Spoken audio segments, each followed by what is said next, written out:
ہم اختلاف کو دشمنی کیوں سمجھتے ہیں؟ شاید اس لیے ہمیں سچ سے الرجی ہے۔ ہم وہ قوم ہیں جو اپنی رائے کو مذہب، اپنی بات کو وحی اور اپنی جہالت و غیرت سمجھتے ہیں۔ کوئی اختلاف کرے تو فوراً دشمن ٹھہرتا ہے۔ ہم دلیل سے نہیں، چیخ سے جیتتے ہیں۔ ہمارے پاس منطق نہیں، بس آواز ہے، اور ہم جتنی اونچی آواز میں بولیں سمجھتے ہیں اتنے ہی سچے ہیں۔ ہم اختلاف سے نہیں، آئینے سے ڈرتے ہیں، کیونکہ آئینہ دکھاتا ہے ہم وہ نہیں ہیں جو سمجھتے ہیں۔ ہم عقل سے ڈرتے ہیں کیونکہ عقل سوال اٹھاتی ہے، اور سوال ہمارے بنائے ہوئے بتوں کو توڑ دیتا ہے۔ ہم وہ لوگ ہیں جو بحث نہیں کرتے، لڑتے ہیں۔ ہم سوچنے والوں کو گستاخ، بولنے والوں کو بے ادب اور سچ لکھنے والوں کو فحش کہہ دیتے ہیں۔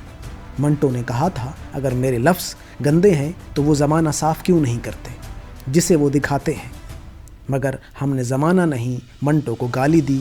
ہم اختلاف کو دشمنی اس لیے سمجھتے ہیں کیونکہ ہم اندر سے کھوکھلے ہیں۔ ہمیں اپنی کمزوری کا احساس ہے، اس لیے ہم شور مچاتے ہیں۔ ہم برداشت نہیں کر سکتے کہ کوئی ہمیں غلط کہے، کیونکہ ہم سچ برداشت نہیں کر سکتے۔ ہم نے محبت کو کمزوری اور مکالمے کو گستاخی بنا دیا۔ اگر کوئی دلیل سے بات کرے تو ہم اسے ایجنٹ کہہ دیتے ہیں، کیونکہ ہمیں علم سے زیادہ جاہلیت عزیز ہے۔ ہم اندھی عقیدت کے پجاری ہیں۔ ہم نے اختلاف کو ختم کرتے کرتے انسانیت کو مار دیا۔